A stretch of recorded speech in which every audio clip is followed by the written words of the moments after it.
Welcome to this week's chapter review of Mashle Magic and Muscle, Chapter 70 Wahlberg Bygone and the Greatest Danger. This chapter starts off where the previous one left off with Wahlberg unleashing presumable his most powerful magic.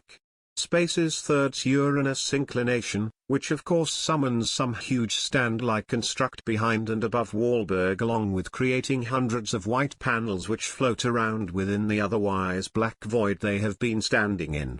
Father gives an explanation, if a vague one, about what a third spell is, calling it the magic which unleashes the power of the gods dwelling within an individual's wand. Of course we have heard that about wand awakenings as well, so presumable to use a third spell you need to have awakened your wand, otherwise it won't work. It may be a state which is required before you can even begin to develop third's magic. Either way, Father admits that even in age Wahlberg's power has not decreased. Which is interesting because it implies magic can decline with age, even if it isn't a physical trait. From this word presumable with age, like a muscle it weakens, or it could have more to do with the failing of mental facilities which make it difficult or impossible for most elderly to provide the required concentration for high-tier spells. Either way, it's something which take my interest because in most settings I've read you expect the elderly wizard to be a great power, but in this one you apparently expect decline. Wahlberg then speaks to his old fellow apprentice of Adam and possible friend, saying how he is certain that Father knows Uranus's magic as the god of the sky can erase anything within a certain area, an attack which cannot be avoided. Of course, as anyone who has watched a Fate series knows, an unavoidable attack will almost never land because it cheapens the fight if one person just holds an auto-win button. Further adding on to this, Father doesn't seem too distressed by this, rather he seems annoyed at most. Wahlberg has his moment to give a heroic speech, telling Father how as the headmaster of this school he would go even further than this as he raises his wand up into the air, activating Uranus inclination as the hands move to surround the now spinning square in the center as it swirls around the miniature sun. Tremendously powerful gusts of wind seem to be coming off it. But Father isn't about to just let Wahlberg complete his attack as he uses Time's unmove, which causes time to completely halt, and we get a cool grayscale side-on shot both of Uranus inclination and the area they are fighting in.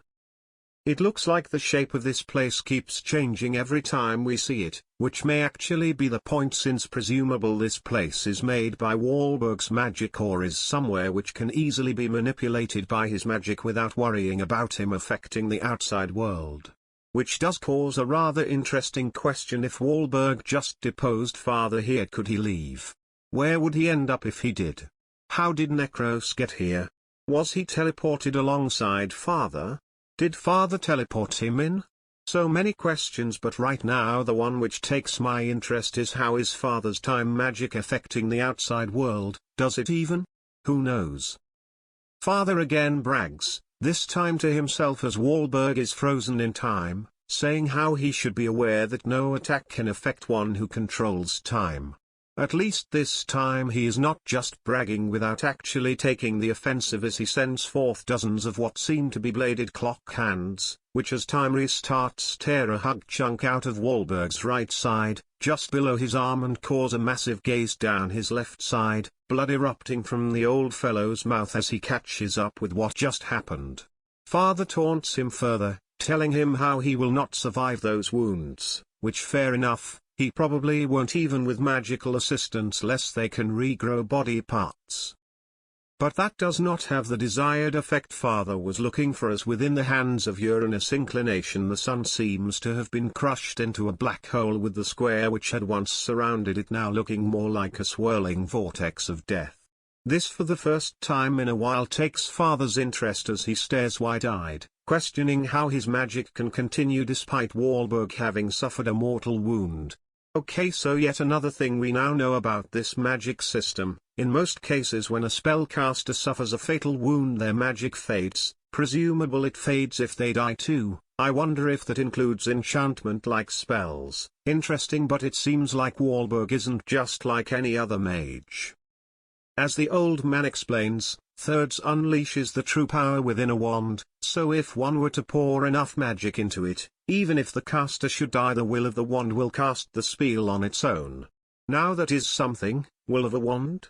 Does that mean wands have their own sort of semi-sentience? Could there be a wand which works completely independent of a wielder, acting out the last will of its former wielder? Something for a later arc perhaps? It certainly wouldn't be out of the realms of possibility for this series. But anyway, Father just can't seem to believe Wahlberg would do something quite so foolish, but Wahlberg counters saying how he had been saving all his power for this moment, so his thirds will tear Father apart in exchange for his life.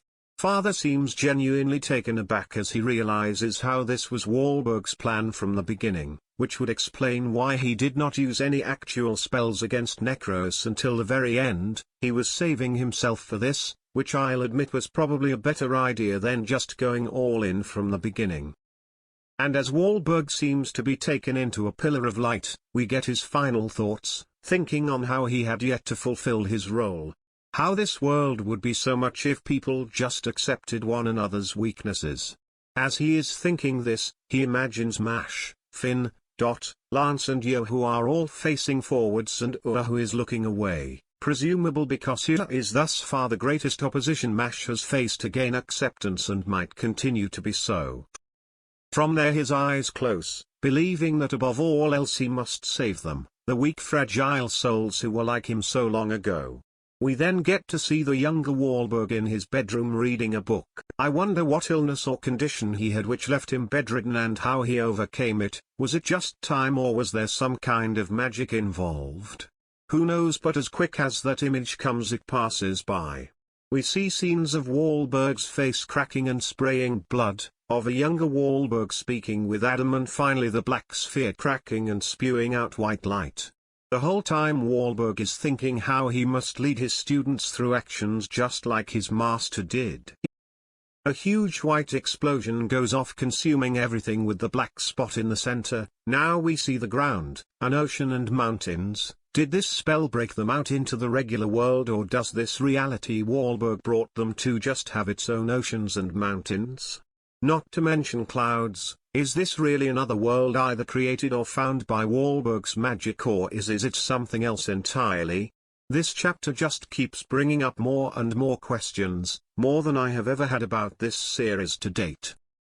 But suddenly we are back in the same position from a little while ago, with Wahlberg bending down to pick up his wand from when left side of him was severely aged by Father.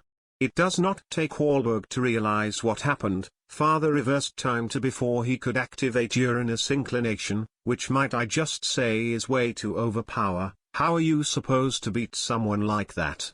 Who knows? Wahlberg certainly does not, as Father shoots another one of those clock hands through him. Now he is in the same state he was when he had Uranus inclination at the ready, only now he is defenseless and without a hope of winning. Wahlberg's knees give out completely, and as he is slumping forwards, Father grabs his hair, holding him up by it so as to keep him steady. As if not being able to resist taunting him one last time, Father tells Wahlberg, despite him being strong he is stronger. The reason for it is because he only lives for himself, so he could never have surpassed him.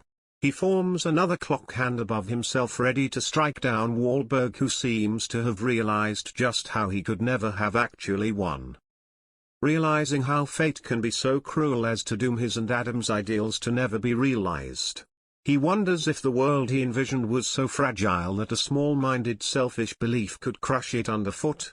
Closing his eyes, a tear runs down from right eye as the clock hand dug itself into his forehead, causing a trail of blood to run down his face, and Father says his goodbye. Wahlberg seems to have completely given up hope, hope of winning, hope of his dream becoming a reality, but hope is not so easily dispersed, and neither are dreams so easily crushed. As right at that moment, against all sorts of common sense or odd, Mash appears to smash his knee into Father's face, taking no doubt Father and Wahlberg by surprise. The final scene of the chapter is Father's face getting a knee to the face, which after hearing him speak so arrogantly until now is really nice. That being said, I seriously don't see how Mash can even attempt to win this by himself. That being said, it is possible that he might not actually be by himself, but either way I can only see this ending one of two ways: Father taking Mash and leaving, or someone else arrives to fight Father alongside Mash, Someone who can counter the time shenanigans going on here, who could do that? Well, we do not know what kind of magic most of the divine visionaries are capable of using, or it could be someone yet to be revealed. Either way, I do not see Wahlberg getting out of this alive, not after the wounds he has sustained and the fact he is missing a chunk of himself.